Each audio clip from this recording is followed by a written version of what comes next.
Today, I looked at about $350 million of real estate. A little bit more than that once the construction's done of some of Ken's projects. When just in Tucson, we went to Tucson, Arizona with him today to do a bunch of recordings. I work with really large businesses to help grow their online so they can get more customers. And main goal with him is to get accredited investors for his real estate business.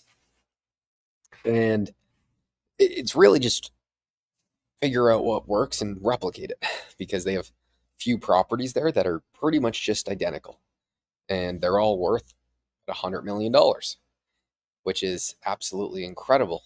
And they are just pumping out millions of dollars per year in cash flow. And they've already stripped all the equity in all the properties. They have a 100% vertically integrated company. So they have a real estate business, but they have a construction company, a management company that they raise the capital themselves. They do everything in house, which allows them to have much higher margins, but also a lot more creativity and control over what they can do. But the properties, some of them look quite similar, just with different archaeological landscapes, because some are on hills and there's other ways where they have to do it. They have mainly A-class property that they're doing a lot of new construction right now, which I thought was a really interesting discussion that I had with Ken, because they're building a ton of stuff. We went to some new properties. They're about to break ground on a new $85 million build that they're doing in Tucson. We were only there for a little bit because they haven't even started construction yet. They just bought the land for like 7 million and they're going to put 85 into it, which is, I mean, these numbers are so ridiculously insane, but that's kind of what it takes to build an operation of that size and scale. And they've have their process down so well to where they're just doing a casual few $100 million a quarter right now. Every quarter they're buying a few $100 million.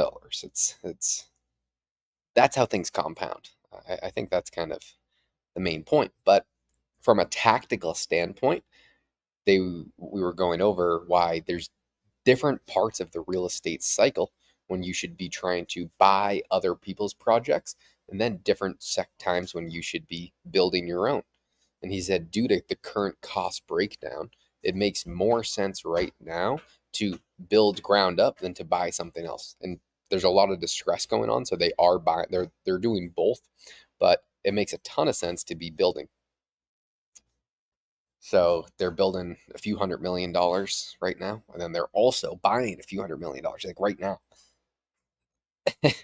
So they need to raise a bunch of money at all times because they're putting the foot on the gas because prices are down like 30% in the large multifamily section that they're looking at.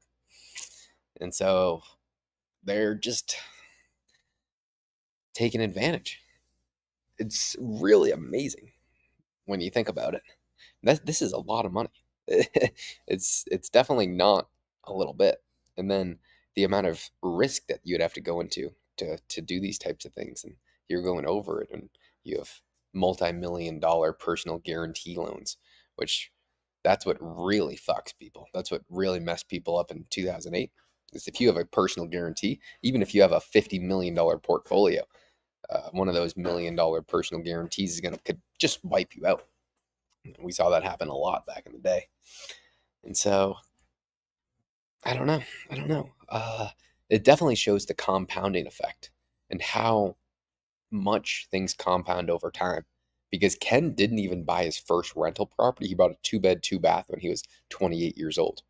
And now he's 30 years after, they have a few $1 billion portfolio.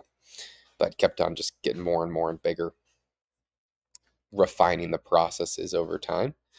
But you're really not too late, which is why I have such a long time horizon on the business I have, because I see what Ken has done. So Ken he bought his first rental when he was 28 years old. He's now in his early 60s.